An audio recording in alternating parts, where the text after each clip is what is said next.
The force of evil plans to make you its possession. And it will, if we let it, destroy everybody.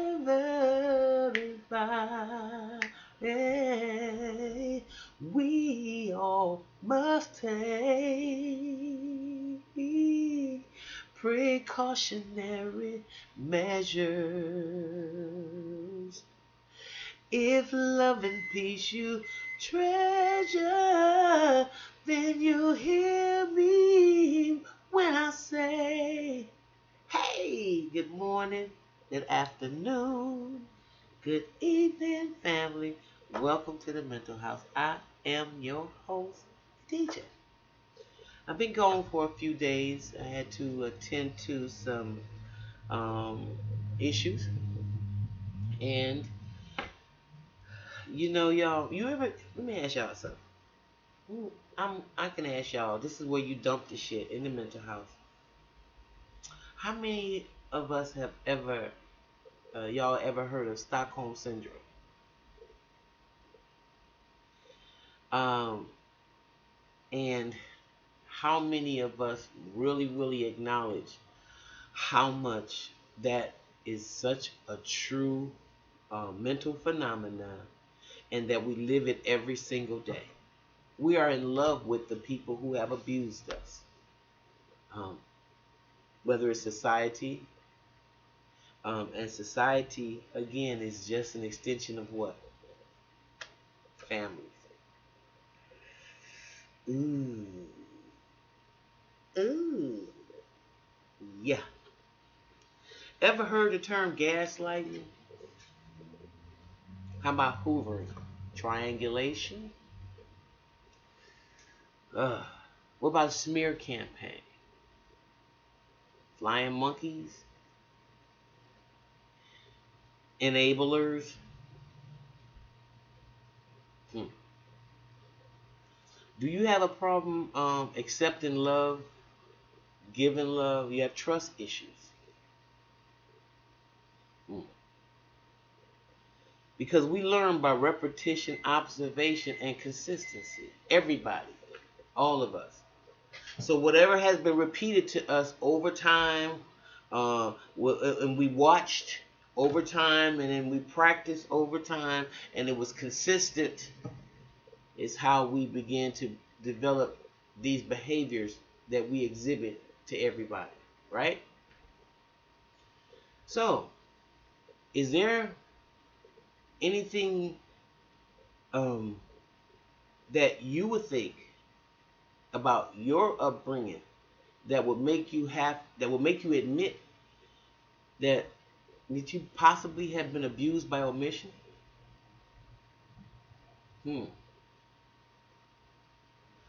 Well, I have to talk about this because I too have been a victim of this, and in fact, I consider this a lifelong recovery for myself.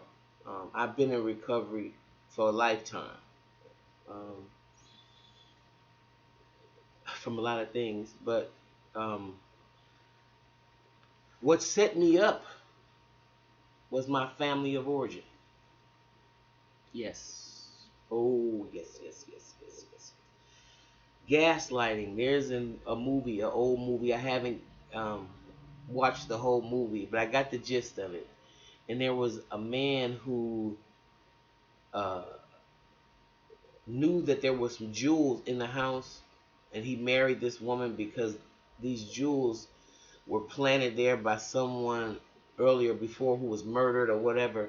And he married this woman or whatever to get close to the jewels. So what he would do was make her think that she's going crazy. You know, like, I'm gonna give you an example. I used to get gaslighted a lot about my keys. Like, I would put my keys down and I would know I would put them down in a specific place. I knew I would put them down in a specific place. And then I would go back and I would go to get those keys. They would be gone. And of course, I'd ask my friend, "You see my keys?" You know, no, I didn't see your keys. You didn't. Yeah, man, you all. And so what happened? You start after a while, you start thinking you're crazy. Okay. Well, that's what happened to this woman over the period of time in the movie. There are some people in your life, and I, who get a kick out of watching you struggle. They have no empathy. They have no feelings. It's impossible for them to love you unconditionally because they have a personality disorder.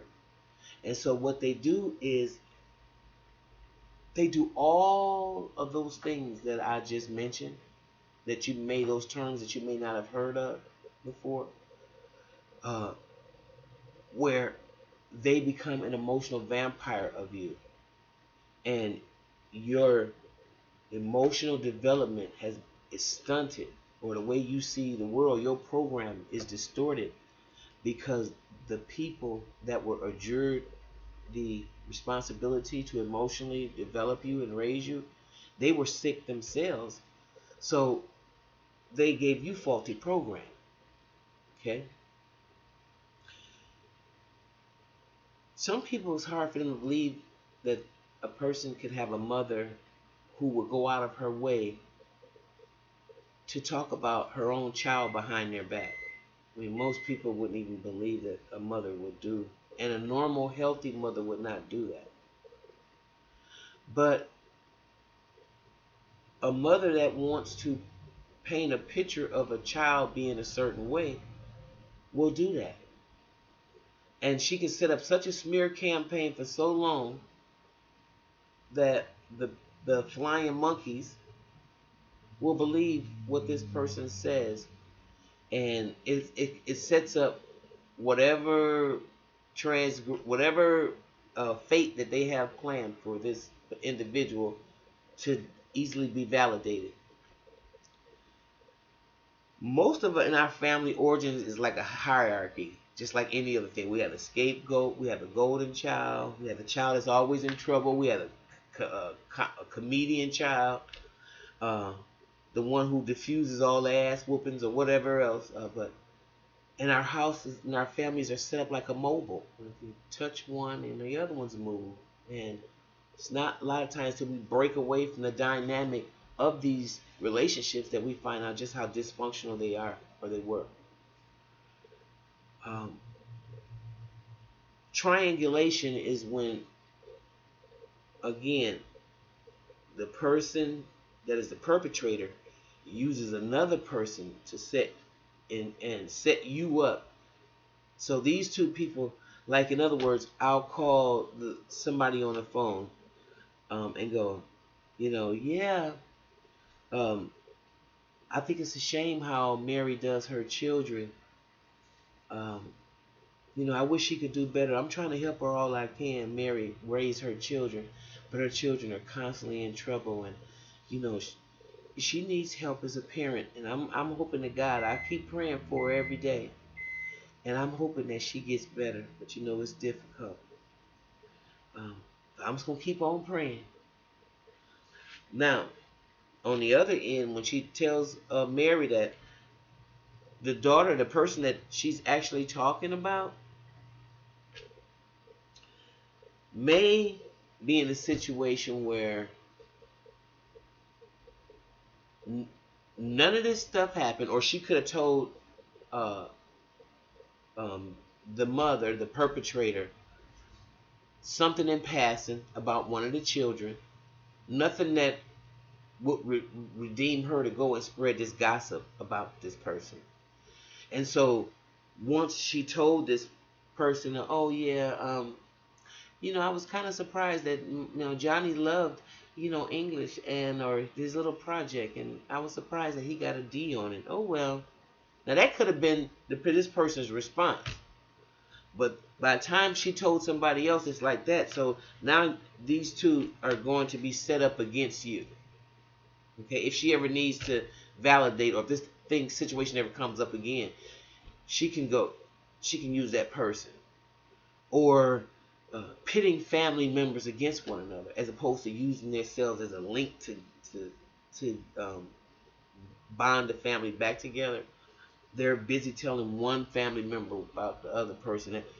Uh, this is what you call severe, and it's an insane house, because a lot of emotional instability, um, and um, emotional suppression happens.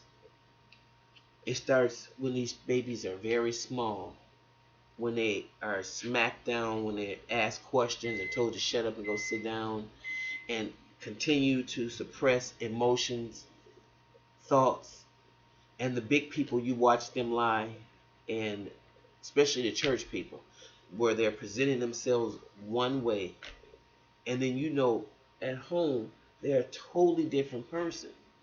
This causes severe psychological damage to the children, and a lot of us won't even admit it because we have Stockholm syndrome. I'm gonna say this and then I'm gonna wrap this up. There's a young man that comes on the internet, and I'm not gonna mention his name,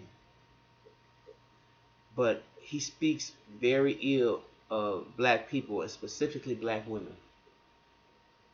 He talks about all of us and our dysfunction, and you know, I, so not to talk about him per se, because the biasness in his reporting.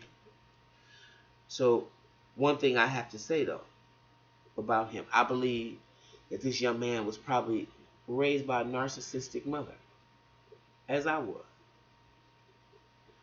And when you have been abused by a narcissistic parent or parents, it is one of the most emotionally devastating and damaging things that you can do to a child. And you have to stay in recovery to get past the anger once you realize that you have been manipulated, lied to, controlled, suppressed, betrayed, triangulated, uh, gaslighted, hoovered by somebody that was meant to nurture and raise you and teach you all the opposite of that. It can be a very hard cross to bear, to be raised by emotionally or mentally damaged person.